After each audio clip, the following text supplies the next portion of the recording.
राहत काम में जुटे हुए हैं।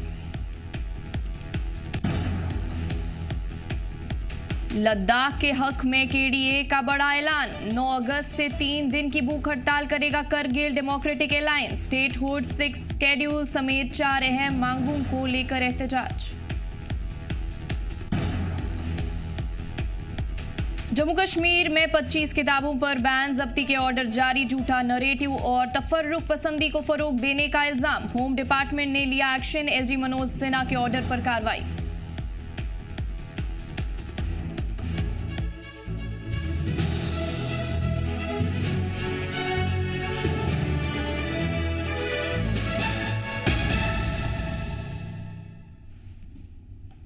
आदाब नाज़रीन, आप देख रहे हैं जी जम्मू कश्मीर लद्दाख। मैं हूं आपके साथ हकीम फरशता।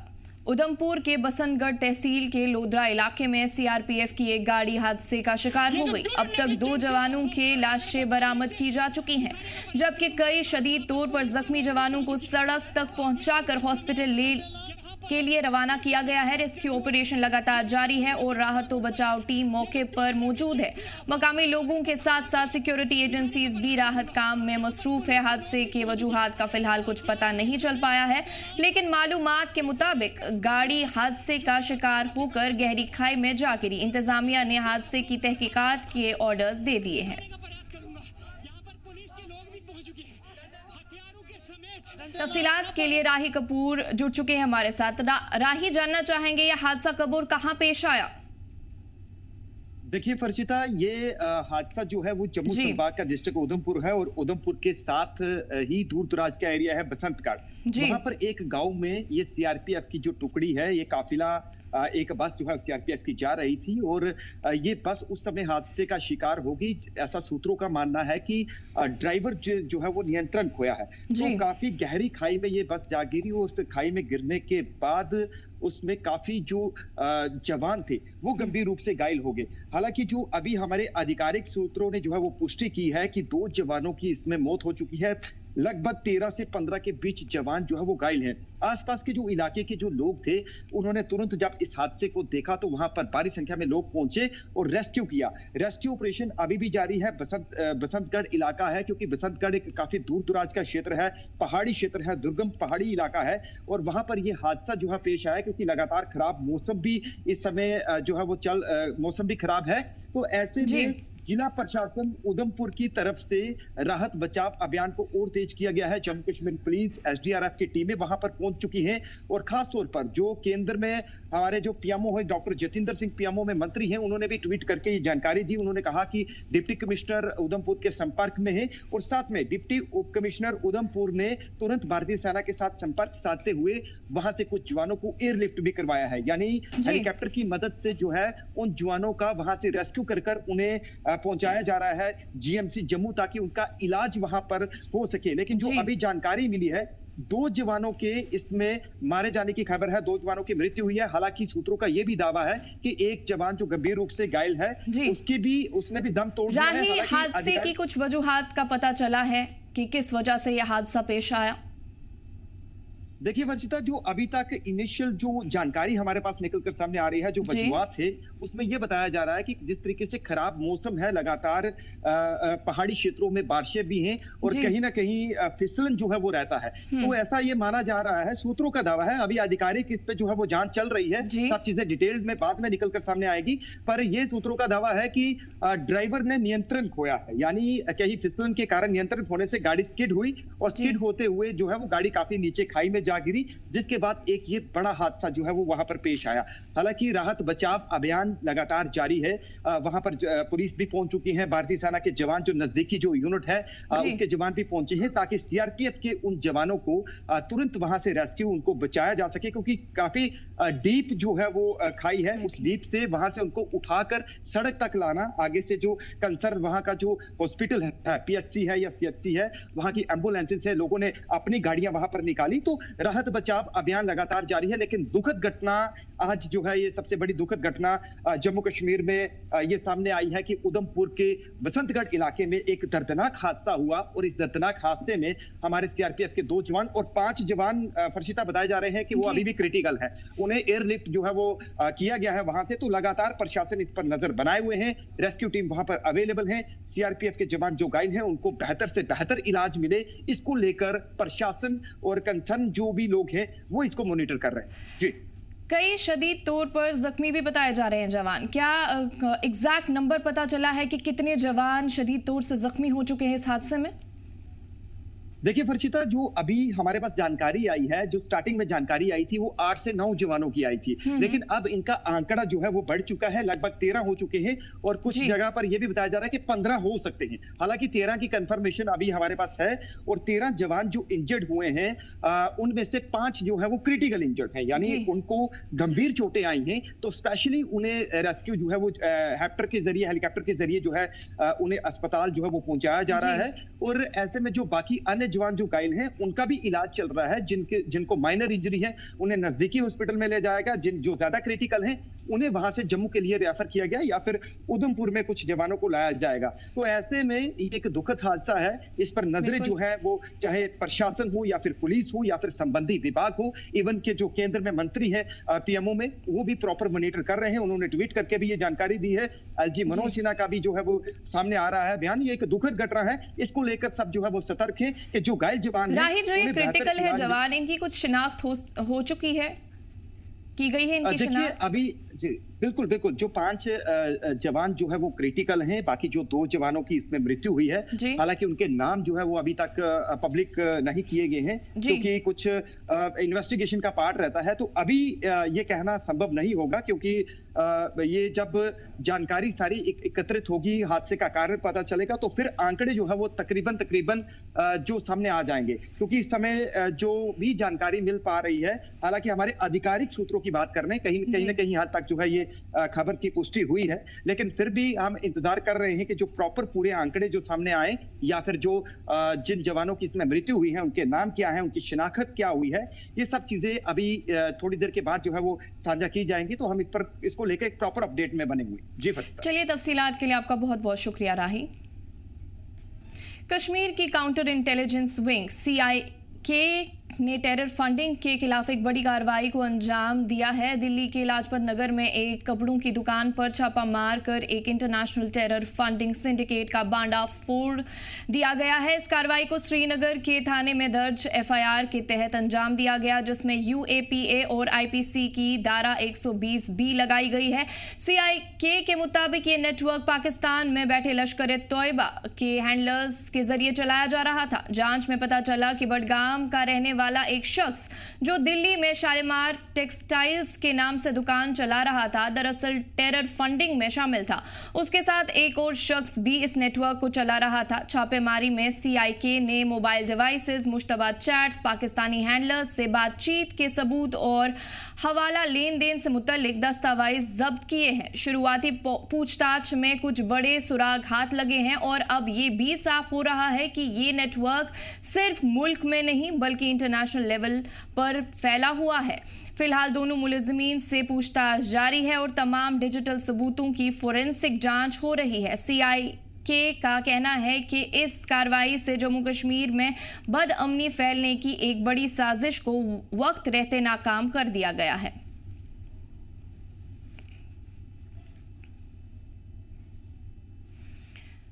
तफसीलात के लिए मीर उमर हमारे साथ जुड़ चुके हैं। मीर, जानना चाहेंगे CIK ने इस कार्रवाई के दौरान क्या बरामद किया और ये कार्रवाई को किस FIR के तहत अंजाम दिया गया? वेल देखिए, ये जो काउंटर इंटेलिजेंस कश्मीर की तरफ से आज ये बड़ी कार्रवाई की गई है और जिसमें दिल्ली में मुकीम जो 2 अशखास जो है कश्मीर से जो वाबस्ता है, एक जो बडगाम का रहने वाला है और दूसरा श्रीनगर बेमिना का रहने वाला है, इन दोनों को अभी हिरासत में लिया गया है और इन्वेस्टिगेशन चल रही हैं। हालांकि शालीमार टेक्सटाइल्स के नाम से ये जो दिल्ली में लाजपत नगर में ये एस्टैब्लिशमेंट चल रही थी, इसका जो इंटरलिंक जो कनेक्शंस हैं वो देखे जा रहे हैं कि वो पाकिस्तान के साथ जुड़े हुए हैं और ये एक मुल्क में जो है एक बड़ा टेरर फंडिंग जो सिंडिकेट जो है वो चला रहे थे।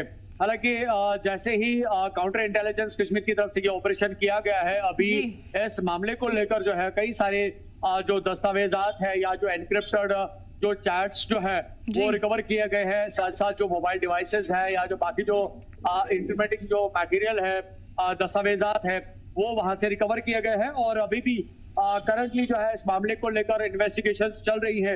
हालांकि जो इनिशियल जो इन्वेस्टिगेशन है उसके मुताबिक ऐसा बताया गया है कि इस सिंडिकेट की अगर हम बात करें तो ये क्रॉस बॉर्डर लेवल पे चल रहा था, जिसमें हवाला के जरिए इस सिंडिकेट को जो है पूरे कंट्री या जम्मू कश्मीर में ऑपरेट किया जा रहा था, जिससे टेररिस्ट को जो है एक इंटरनल तरीके से यानी कि कोवर्ट तरीके से जो है उनको फंडिंग की जा रही थी और उससे यहाँ पे टेररिज्म को जो है बैकअप दिया जा रहा था। लेकिन जिस तरह से अभी ये दो की जो पर्सन्स जो है इनको जिस तरह से अभी हिरासत में लिया गया है और इन्वेस्टिगेशंस चल रही हैं, उससे साफ तौर पर यह जाहिर हो रहा है कि इस सिंडिकेट के जो कनेक्शंस है या जो इसका एक ऑपरेटिंग जो बेस जो है वो सिर्फ जम्मू कश्मीर में ही नहीं है, बल्कि दिल्ली के आज इस लाजपत नगर जहां से ये रिकवरीज हुई हैं या जो इन्वेस्टिगेशन के दायरे में अभी ये शालीमार टेक्सटाइल्स आए हैं, तो इसका मतलब है कि कंट्री के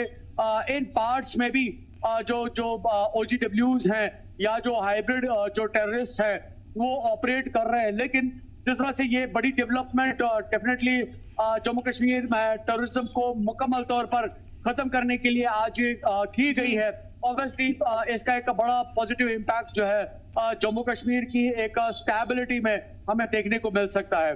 जी उमर, जानना चाहेंगे जो दिल्ली में शालीमार टेक्सटाइल्स के नाम से दुकान चला रहा था उसी के खिलाफ ये बड़ी कार्रवाई अंजाम दी गई।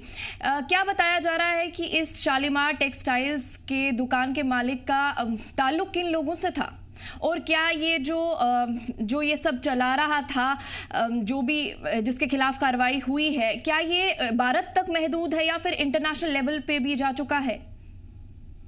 जिस तरह से मैं अभी जिक्र कर रहा था कि दो की जो एलिमेंट्स है, जो दो की पर्सन्स है, एक तो मोहम्मद अयूब भट्ट है जो कि बडगाम से ताल्लुक रखता है और इसका जो ये शालीमार टेक्सटाइल्स नाम से जो लाजपत नगर दिल्ली में एस्टैब्लिशमेंट चल रही थी, जब इसके अकाउंट्स को खंगाला गया या इसके जो लिंक्स जो है अकाउंट से जब हम देखते हैं इसको, तो इसका देखा जा रहा है कि इसके ना सिर्फ पाकिस्तान के इस टेरर आउटफिट लश्कर तैयबा के साथ जो है एनक्रिप्टेड डेटा है, बल्कि साथ साथ अलग अलग लोग जो है जो इसके साथ मुंसलिक है। अगर हम क्रॉस बॉर्डर लेवल पे देखें या अब्रॉड की तरफ से देखें तो जो एक्सपेट्रियट्स हैं उनके साथ इसकी वाबस्तगी है, या जो पिलग्रिम्स हैं उनके साथ उसकी वाबस्तगी है, या जो बिजनेसमैन वहां पे जाते हैं उनके साथ इसकी जो ट्रांजैक्शनल जो कनेक्शंस है वो देखी जा रही हैं। और जिस तरह से मैं जिक्र कर रहा था कि दो लोग जो है, एक तो मोहम्मद अयूब भट्ट है जो कि बडगाम का रहने वाला है और दूसरा जो शख्स है जिसका नाम मोहम्मद रफीक शाह है जो कि बेमिना SGA कॉलोनी श्रीनगर का रहने वाला है। ये दो की एलिमेंट्स जो है जो मोहम्मद अयूब ऑपरेट कर रहा था श्रीनगर के जो है जो मोहम्मद रफीक है इसके थ्रू, तो ये दो लोग जो है जो कि बेसिकली एक हैंडलर है और दूसरा ऑपरेटर है, जिस तरह से इस स्टेटमेंट में नजर आ रहा है। तो ये दो की एलिमेंट्स जो है जिस तरह से आइडेंटिफाई किए गए हैं, अरेस्ट किए गए हैं और इनकी इन्वेस्टिगेशन चल रही है। हालांकि जो दस्तावेज आखिर मैं आपसे जानना चाहूंगी बरामद किए गए हैं, जी आखिर में आपसे जानना चाहेंगे इस केस में कौन कौन सी धाराएं लगाई गई हैं? वेल देखिए, इसमें जिस तरह से अगर हम FIR की बात करें तो वो 2024 में FIR नंबर 02/2024 के तहत जो है काउंटर इंटेलिजेंस कश्मीर का जो पुलिस स्टेशन है श्रीनगर में मौजूद है, यहाँ पे इसको जो है रजिस्टर किया गया था। और जिस तरह से आपने धाराओं की बात की तो ये है, तो ये UAPA सेक्शंस के अंडर 13, 38, 39, 40 R/W 120 V/C के तहत जो है ये कार्रवाई अभी जो है करंटली की जा रही है। और इन दोनों अशखास पे जो अभी अंडर इन्वेस्टिगेशन है इन पे ये धाराएं लगाई गई हैं और इन्हीं धाराओं के मुताबिक जो है इन पे अभी इन्वेस्टिगेशन चल रही है। और डेफिनेटली जिस तरह से स्टेटमेंट में बताया गया है कि इनके जो बैकवर्ड और फॉरवर्ड जो लिंक्स है मजीद उनको खंगालने की लगातार कंटिन्यूअसली कोशिश की जा रही है, सो दैट कि इस पूरे सिंडिकेट में जो हवाला के थ्रू इस ट्रांजैक्शन को कर रहे थे, इस टेरर फंडिंग नेटवर्क को ऑपरेट कर रहे थे, फंडिंग के जरिए इसके जिस ममालिक में जो है इसके कनेक्शंस होंगे उन सभी को आइडेंटिफाई किया जाएगा और आने वाले वक्त में मजीद में भी पॉसिबिलिटी है, जिस तरह से इन्वेस्टिगेशन एक वार फुट जोन पे देखने को मिल रही है, उसे ऐसा लग रहा है कि इन फर्दर डेज जो है हमें और ज्यादा रिकवरीज और जो अरेस्ट जो है वो देखने को मिल सकते हैं। चलिए, तफसीलात का आपका बहुत बहुत शुक्रिया अमीर। कुपवारा के कालारूसी इलाके में एक बहुत अफसोसनाक हादसे में 25 साल की खातून की जान चली गई। हादसा उस वक्त हुआ जब वो अपने घर के पास कपड़े धो रही थी और अचानक 40 फीट गहरे कुएं में फिसल कर गिर पड़ी। हादसे के फौरन बाद police, army, SDRF, fire and emergency और मकामी लोगों ने मिलकर रेस्क्यू ऑपरेशन शुरू किया। काफी मुशक्कत के बाद खातून की लाश कुएं से बाहर निकाली गई और जरूरी कानूनी कार्रवाई के लिए जीएमसी हंदवाड़ा हॉस्पिटल पहुंचाया गया। डीडीसी मेंबर मुस्तफा राही ने इस हादसे पर गहरा दुख जाहिर किया और कहा कि फायर डिपार्टमेंट की लापरवाही बहुत शर्मनाक है, क्योंकि मौके पर उनके पंप काम नहीं कर रहे थे। राही के मुताबिक कुएं का पानी लोकल वॉलंटियर्स ने हाथ से निकाला, तब जाकर एसडीआरएफ टीम ने बॉडी बरामद की। मुस्तफा राही ने जिला कुपवाड़ा की हेल्थ सर्विसेज पर भी सवाल उठाए और बताया कि पूरे जिले में सिर्फ हंदवाड़ा में एक मॉर्चरी है। उन्होंने हेल्थ मिनिस्टर सकीना इत्तू और जिला इंतजामिया से गुजारिश की है कि कुपवाड़ा में भी एक मॉर्चरी जल्द से जल्द बनाई जाए। ये एक बड़ा ही अनफॉर्चुनेट था कि एक हमारी सुकुल्ली हाजी बल की एक लड़की जिसकी उम्र 25 साल थी, तो वो उसके घर के पास में एक वेल बना हुआ था और उसमें अचानक से उस वेल के अंदर गिर गई और तकरीबन 5 बजे वेल के अंदर गिरी थी और मेरे ख्याल से तकरीबन 10 बजे के आसपास में हमने उसकी डेड बॉडी को निकाला। ये बड़ी बदकिस्मती आप समझिएगा कि फिर जब वहाँ पे लोगों से बात हुई कि आखिर मुद्दा क्या हुआ, क्या अभी तक उस मामले में कुछ समझ नहीं आ रहा कि वो पानी, बड़े सारे लोग कह रहे हैं कपड़े धो रही थी, फिर कह रहे हैं कि यहाँ से पानी निकाल रही थी, तो कारण यही हुआ है कि वो उस वेल के अंदर चली गई और उसकी डेथ हो गई।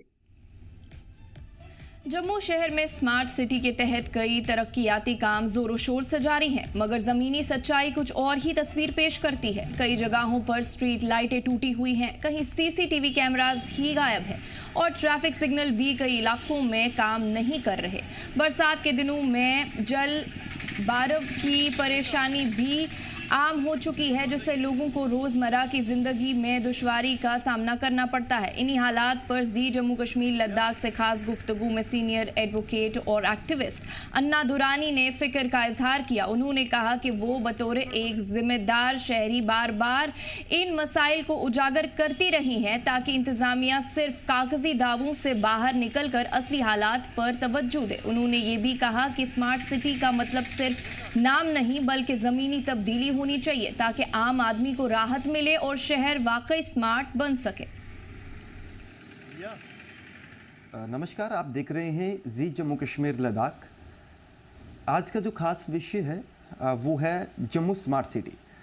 जम्मू स्मार्ट सिटी को लेकर काफ़ी बड़े बड़े दावे किए जाते हैं और जम्मू स्मार्ट सिटी को लेकर जम्मू की जनता ने काफ़ी सपने भी देखे थे और साथ में ये भी दावा है कि जम्मू स्मार्ट सिटी के तहत करोड़ों रुपए के प्रोजेक्ट्स जो हैं वो जम्मू स्मार्ट सिटी में लाए गए हैं। अब ऐसे में कुछ लोगों का मानना है, कुछ लोगों का कहना है कि आज भी जब आप जम्मू शहर में निकलेंगे या फिर जो चौराहे हैं या कुछ ऐसी लोकेशंस हैं जहाँ पर सबसे अधिक तौर पर भीड़ भाड़ वाले जगहें हैं, वहाँ पर या तो कैमराज नहीं हैं, कैमरा टूटे हुए हैं, या फिर जो लाइट्स हैं वो पूरी तरीके से वहाँ से गायब हैं। तो स्मार्ट सिटी को लेकर आज उस पर बातचीत करेंगे। हमारे साथ एडवोकेट अन्ना दुरानी जी हैं जो अपनी हर बात को बेबाकी से रखती हैं और साथ में एज ए अवेयर सिटीज़न वो किस तरह से देखती हैं, आज इन्हीं से बातचीत करेंगे। और विजुअल भी आप साथ साथ में देखेंगे कि जो हमने विजुअल शहर के अंदर लिए हैं वो भी आप देखिएगा, तो इनसे बातचीत करते हैं। मैम, सबसे पहले वेलकम है आपका जी Jammu Kashmir Ladakh. Thank you sir, thank you so much. Ma'am, smart city को लेकर बात करें, ठीक है, गवर्नमेंट भी दावा करती है, सरकार भी करती है, स्मार्ट सिटी प्रोजेक्ट को लेकर बड़े बड़े दावे हैं। एज ए अवेयर सिटीज़न आपसे बात करूंगा कि आप कैसे देखती हैं, जैसे कि काफ़ी लोगों की डिमांड से कई जगह पर कैमरे, आप भी अपने सोशल मीडिया हैंडल्स पर ये सब चीज़ें शेयर कर रही हैं, तो कैसे देखती हैं? मैं ज़रूर आपसे जानना चाहूँगा। मेरा सबसे पहला एक सवाल होगा आपसे एज अ अवेयर सिटीजन, जब आपके घर में पैसे आते हैं आप सबसे पहले क्या लाते हैं, राशन या घर का पेंट? राशन ही लाएंगे। हाँ, तो जम्मू में ऐसा नहीं हो रहा ना, जम्मू में रोड नहीं बन रही, जम्मू में सिक्योरिटी के नाम पे कैमरास नहीं लगाए जा रहे, सिक्योरिटी के नाम पे कैमरास काम कर रहे हैं नहीं कर रहे हैं ये हमको नहीं पता, ट्रैफिक एक्सीडेंट्स हो रहे हैं, लेकिन आपकी दीवारों पे चित्रकारी हो रही है जो हर बारिश के बाद उतर जाती है, आपकी सड़कें ख़राब है। 18 जुलाई से डायरेक्टोरेट ऑफ आयुष के सामने की जो सड़क है उसको खोद के रखा हुआ है। एक एम्बुलेंस जब उस ख़राब सड़क पर से जाएगी तो क्या आपको लगता है अंदर का पेशेंट बच पाएगा? नीडल्स हिलती हैं, राइट? हमारा हक है वोट करने का, हम वो वोट क्यों करते हैं? ताकि हमें हमारा खाना पीना, social security, right to basic life मिल सके। क्या हमें वो मिल रहा है? क्लीन ड्रिंकिंग वाटर मिल रहा है? सबके घरों में पानी आ रहा है? नहीं, लेकिन फाउंटेन चल रहा है? हाँ चल रहा है। स्ट्रीट लाइट चल रही है? नहीं जल रही, लेकिन फैंसी लाइट जल रही है? हाँ जल रही है। जिस घुमट के पार्क में फाउंटेन चल रहा है और फैंसी लाइट जल रही है, लेकिन उसके ऊपर जो स्ट्रीट लाइट लगी है वो नहीं चल रही है। इससे ज़्यादा बड़ा मजाक क्या हो सकता है? एसएसपी ट्रैफिक साहब ने एक प्रेस कॉन्फ्रेंस की थी, आप देखिएगा, उसका वीडियो भी है। उसमें उन्होंने कहा था कि हमने बॉडी कैमरास लगाए हैं। अब आप मुझे बताइए, बॉडी कैमरा को नेकलेस की तरह पहनते हैं या स्ट्रैप्ड होता है वो? और आपने कहीं बॉडी कैमरा देखे हैं आज तक किसी के पास? तो मेरा ये सवाल है कि कितने बॉडी कैमराज आए और कितने इस्तेमाल हो रहे हैं? स्पीड लिमिट जब आप करते हैं वो वाला लेज़र कहाँ है? आप इस्तेमाल क्यों नहीं करते? आपने ट्रैफिक वालों को देखा शाम को वीआईपी मूवमेंट के लिए खड़े होते हैं, राइट? कितने लोग हैं जो रिफ्लेक्टिव जैकेट्स और रिफ्लेक्टिव हैट्स पहनते हैं? रिसेंटली अभी कुछ महीने पहले एक केस हुआ था, आपको पता है कि एक शूट किया था किसी ने, ये नवाबाद पुलिस स्टेशन के पास में ही जी। तो कहीं ना कहीं अगर आपको लगता है कि अगर प्रॉपर कैमरास, और नवाबाद का वो जो पुलिस स्टेशन के बाहर जो चौक है अभी वहाँ पर कैमरा नहीं है, हमारे पास वो रिकॉर्डेड है जो हम वो किया है, तो कितना इम्पॉर्टेंट है एज़ पर, जैसे आपने कहा कि किसी की दुकान से फुटेज लेनी पड़ती है, कहीं और से फुटेज लेनी पड़ती है, तो ये जो कैमरास को लेके इतना मतलब कि ताम जाम जो बड़े बड़े दावे किए जाते हैं, तो ये आपको लगता है कहीं ना कहीं ग्राउंड पे सब चीज़ें ज़ीरो है? मैं सिर्फ इसका एक लाइन में जवाब दूंगी। Smart city is equal to 815 crore, actual work done 0 crore. Actual work इनका 0 करोड़ का है। स्मार्ट सिटी प्रोजेक्ट्स में जितने भी प्रोजेक्ट्स हैं उसमें से सिर्फ एक चीज़ है जो सही है, एंड दैट इज़ ई बस। वो ई बस भी इन्होंने सिर्फ औरतों के लिए फ्री की है। मेरी गुजारिश रहेगी गवर्नमेंट से कि आप डिसेबल्ड के लिए भी फ्री रखिए, जिसको एक्चुअल में ज़रूरत है। ये 2025 है, हम 1970 1960 के हिसाब से नहीं चल सकते, हमको 2025 के हिसाब से चलना है। जो ब्लाइंड है आप उनके लिए फ्री रखिए ना, जिनको एक्चुअल में ज़रूरत है। आपने औरतों के लिए फ्री रखी, बहुत अच्छा किया, लेकिन डिसेबल्ड के लिए भी फ्री रखिए। दूसरी बात, आप अपनी इकोनॉमी इतनी स्ट्रॉन्ग बनाइए कि आज जर्मनी की तरह, नीदरलैंड्स की तरह आपका पब्लिक ट्रांसपोर्टेशन फ्री रहेगा। इसमें कौन सी बड़ी बात है? Not only this, when you talk about cameras, sir security जब हम बात करते हैं तो सिक्योरिटी का क्या मतलब होता है? You are free to walk, you are free to move. क्या हम फ्री हैं मूव करने के लिए? जब एक दुर्गानगर में इंसिडेंट हुआ था, वो एक सीसीटीवी फुटेज से पता चला था। yes, वो स्नैचिंग वाला? जी ठीक है। लिंक रोड वाली जो चोरी हुई थी उसमें क्या हुआ था? उसमें कोई फुटेज था? नहीं।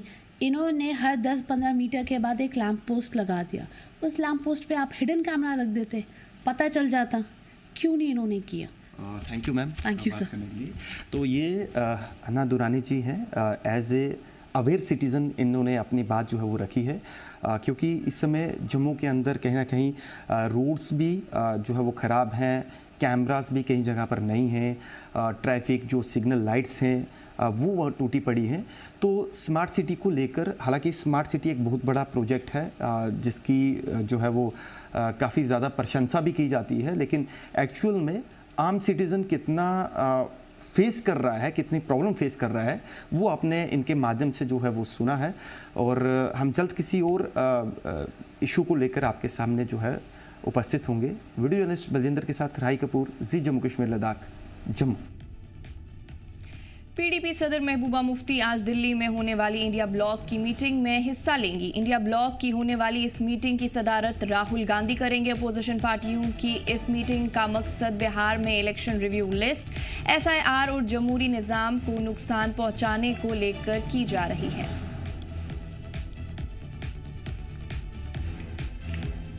आपको फिर से एक और बार बता दें, पीडीपी सदर महबूबा मुफ्ती आज दिल्ली में होने वाली इंडिया ब्लॉक की मीटिंग में हिस्सा लेंगी। इंडिया ब्लॉक की होने वाली इस मीटिंग की सदारत राहुल गांधी करेंगे। अपोजिशन पार्टियों की इस मीटिंग का मकसद बिहार में इलेक्शन रिव्यू लिस्ट, SIR और जमहूरी निजाम को नुकसान पहुंचाने को लेकर की जा रही है।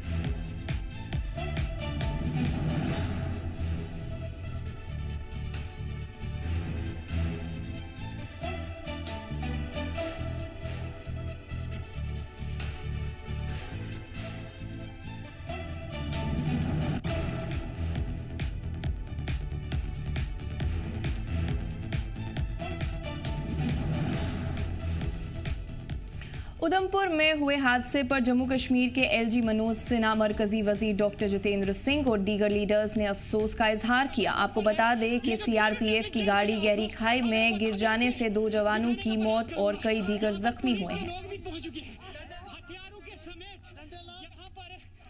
फिर से आपको एक बार बता दें, उधमपुर में हुए हादसे पर जम्मू कश्मीर के LG मनोज सिन्हा, मरकजी वजीर डॉक्टर जितेंद्र सिंह और दीगर लीडर्स ने अफसोस का इजहार किया। आपको बता दें कि CRPF की गाड़ी गहरी खाई में गिर जाने से 2 जवानों की मौत और कई दीगर जवान जख्मी हुए हैं। यहाँ पर पुलिस के लोग भी पहुंच चुके हैं हथियारों के समेत। यहाँ पर इस समय एक एक्सीडेंट हुआ है जो कि बसंतगढ़ से कदवा रोड पर है। ये जो ड्यू नेग्लिजेंसी आप अगर बता दें। उधमपुर में हुए हादसे पर जम्मू कश्मीर के LG मनोज सिन्हा, मरकजी वजीर डॉक्टर जितेंद्र सिंह और दीगर लीडर्स ने अफसोस का इजहार किया। आपको बता दें कि CRPF की गाड़ी गहरी खाई में गिर जाने से 2 जवानों की मौत और कई दीगर जख्मी हुए हैं। बड़ी खबर से आपको आगाह करें तो उधमपुर में हुए हादसे पर जम्मू कश्मीर के LG मनोज सिन्हा, मरकजी वजीर डॉक्टर जितेंद्र सिंह और दीगर लीडर्स ने अफसोस का इजहार किया। आपको बता दें कि CRPF की गाड़ी गहरी खाई में गिर जाने से 2 जवानों की मौत और कई दीगर जख्मी हुए हैं।